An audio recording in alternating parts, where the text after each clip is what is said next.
What's up, family? It's your boy Jason. Let's talk about some MLB picks and player prop breakdowns for today, August 22nd. But family, if you've been enjoying the content, hit that subscribe button, leave a comment for that YouTube algorithm. The only way you're gonna keep on seeing me is if you subscribe and show some love so the YouTube algorithm can push us up and get these plays out to more people. Let's go crush the books, man. Yesterday we had an amazing day. I'm on a 5-day winning streak across MLB and WNBA. I went 2-0 on MLB and then lost that one play in the WNBA. My girl didn't even get a chance to play because she got into foul trouble. She basically only played, I think, like 18 minutes. She still got 4 rebounds. I'm pretty sure she would have played the full 30, 28 minutes. We would have gotten 6 or even more rebounds. But hey, man, it is what it is. 5-day winning streak. Let's make it number 6. If you guys do want to tap into premium, make sure you go to that pinned comment down below. Use that promo code to get on any of these packages right behind me. I'm also offering a full NFL season package as well. So if you guys are interested in getting on this full season package, only $4.99. There's only 2 more spots left. 3 people already took advantage of this promo, and you can even finance it with Affirm, Klarna, buy now, pay later. So it's an amazing option if you guys are interested in tapping in for the full NFL season. If you've been liking the props and all the other things I've been doing MLB and NBA, if you've been a subscriber and a watcher on my YouTube for that long, you don't want to wait until you see what I do in NFL. I have been absolutely crushing NFL every single year. NFL and UFC were one of the first few sports I started betting, but especially the player props. I absolutely killed it the second half of the NFL season once I got the hang of it. And now my systems are applicable to all sports. You've seen it in WNBA, MLB, NBA, and now you're going to see it in the NFL and college football as well. So, all right, guys, let's get straight to it, man. But you guys are interested, make sure you go down below, hit that pinned comment. You could get a big discount, any of the packages, plus a way to get a free week in premium by signing up with any of our partner apps. Just go take a look. I added a few more new ones. But then again, guys, make sure you DM me if you do take advantage so I can add you for a free week. All right, man. Let's talk about the first few plays. So I got 3 plays I want to look at. And the first one, I guess what I will say about this play is that it's a little weird. Like, I'm just not really sure why the line is where it is, but let's talk about it. So Miles Michael is under 4.5 Ks. He'll be pitching at home. So this line, it looks like he has not been hitting too well. 60% in the last 10 games. Take a move myself. I made myself extra big.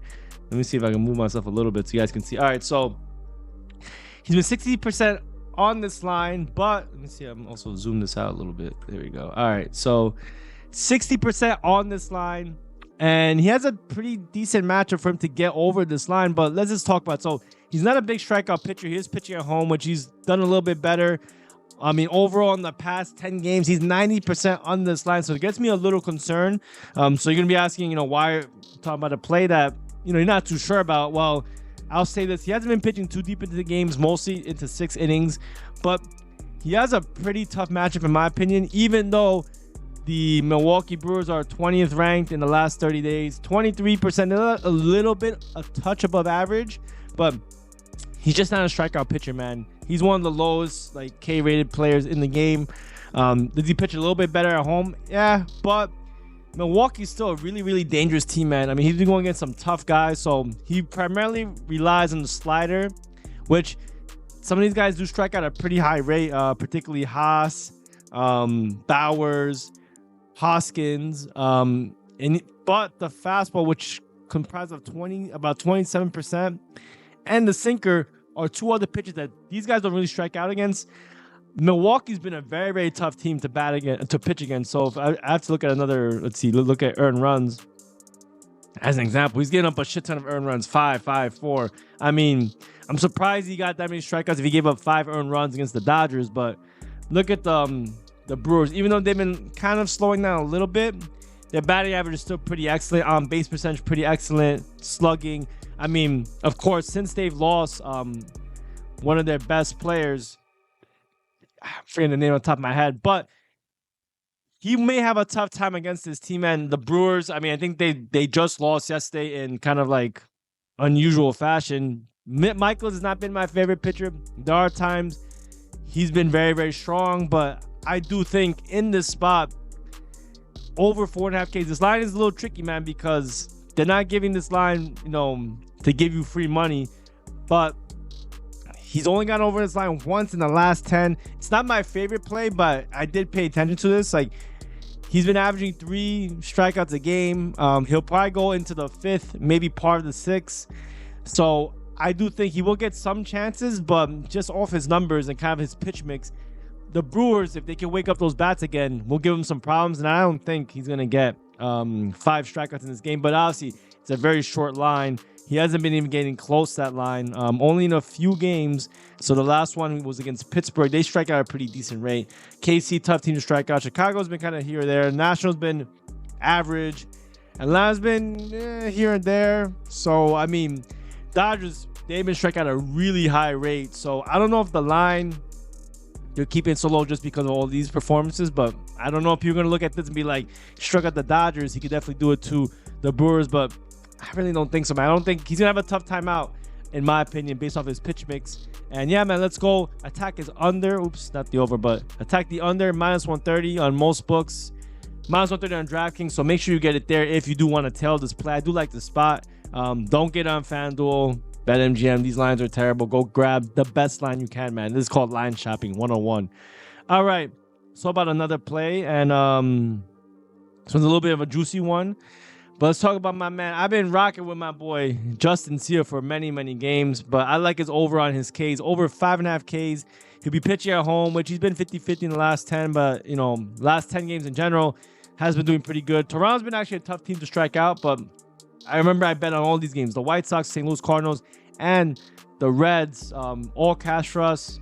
Justin Steele, left-handed pitcher, and I think he has a pretty good matchup against Detroit, who has been striking out at a pretty high rate against lefties, 22nd ranked in the last 30 days. He's been one of the higher K rate percentile pitchers, and he has a good pitch mix, which I think will give these guys some problems. The fastball and the slider is kind of where he lives.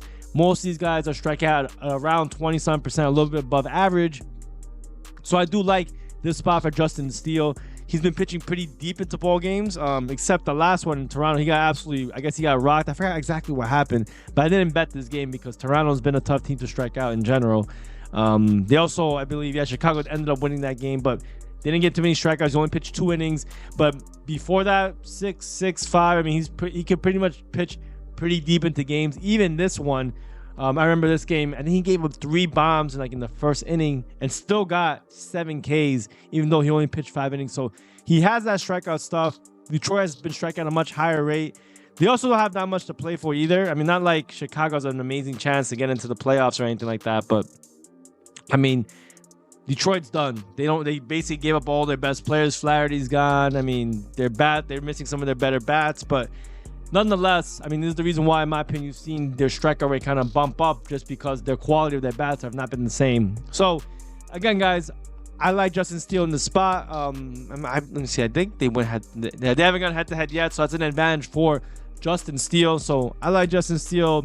Another spot from over 5.5 Ks. Again, go line shop. Don't get it on FanDuel. It's -200 there. Obviously, get it on DraftKings or BetMGM -155. It's a little bit juiced. But hey, I mean, I'm trying to give you guys some good spots. And I do think it's a good spot for him again because the matchup, or at least the quality of how Detroit has been doing, has been more favorable for strikeouts. Other ways you can play it. You can probably play the outs. I mean, I think it's less juiced if I remember. Yeah, it's a little bit less juiced.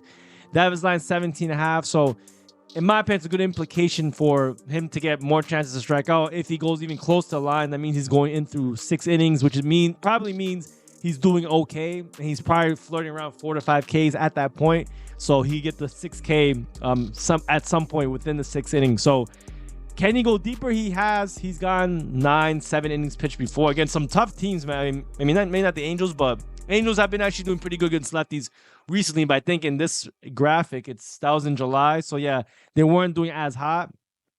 But Baltimore, I mean, even though they have not been as hot since the All-Star break, this is still pretty impressive, no matter what you want to say about Baltimore and how they've been doing recently. But yeah, I like Justin Steele. He's been a guy who's been getting the job done for us in many, many instances. And I like his strikeouts today. Another good matchup for him. And all right, man, let's talk about the last one. This should be available, but let's see. Yeah, I like the last one. Guys, look, guys been telling me and been loving the content, again, guys, please hit that subscribe button. I want to keep on growing this channel and providing value to all you guys. So hopefully it's all helpful. If there's anything you guys want to see more of, you guys rather see full slate breakdowns. Once football comes back and NFL comes back, I'm not gonna have time to go through every single sport. So I'll have to pick and choose what sports I want to do, like I guess break down. So let me know, man. Obviously, football's not every day. So when Thursdays come up and maybe Sundays come up, I'll break maybe a few player props or maybe some games. But let me know down below what you guys want. But all right, let's talk about this last game right here. So Nick Lodolo, I like this spot for him over 16.5 outs.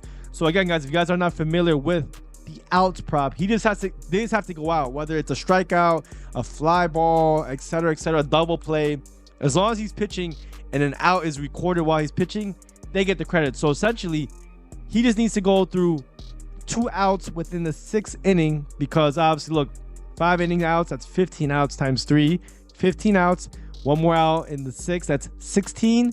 And then he gets a second out in the 6th inning, that's 17 outs, that's over 16.5. So that's all we need to do for him. And he's been getting pretty close to that. You got to remember, to Nick Lodolo, left-handed pitcher, he's from Cincinnati, but you take a look at when he pitches away from his home field, 80% over this line. I mean, it makes total sense. Cincinnati is also one of the most batter-friendly ballparks.